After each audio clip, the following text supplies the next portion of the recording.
If you've received a parking fine for being in a permit holder's space, you might be wondering whether to pay it or appeal.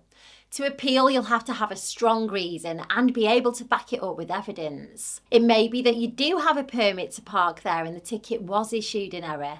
And if that's the case, you need to get any documentation you need and send copies of it as part of your appeal. The ticket will tell you how to start the appeal process. Permit holders only spaces are parking areas where you need a permit to park legally, often found in residential or office zones. The spaces will have clear signage indicating the permit required and may specify time restrictions like permit holders only 9 a.m. till 6 p.m. If you park in one of these spaces without a permit or outside the allowed hours, you can get a fine. Usually these fines come from local councils or private companies. Sometimes you'll find the ticket stuck on your car, but if you were caught on CCTV, it could arrive in the mail. The cost of these fines varies. In many places it's around 70 quid, but in busy areas like London, it can go up to 130 quid. If you pay within 14 days, then you usually get a discount. There are some common misconceptions about these spaces. It's common to think that parking's free on weekends or holidays, but that's rarely true.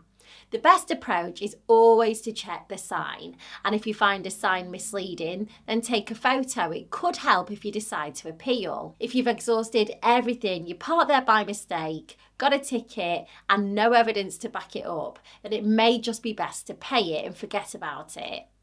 You'll find all the details on the ticket. Most places offer online payment options, and paying within 14 days can often cut the fine in half. If your appeal gets rejected, don't worry. You can file a formal representation. If that's also turned down, you'll get something called a notice to owner, which then gives you another 28 days to pay or appeal. Now, you might wonder if you can just ignore the fine, and it's really not a good idea.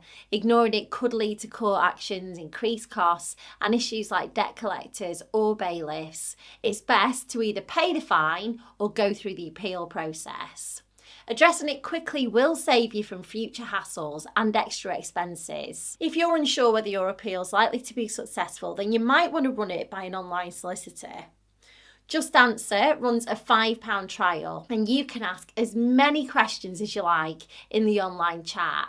And if you leave the link that I'll put underneath this video for you, you'll be supporting the Debt Advice Service, so thanks.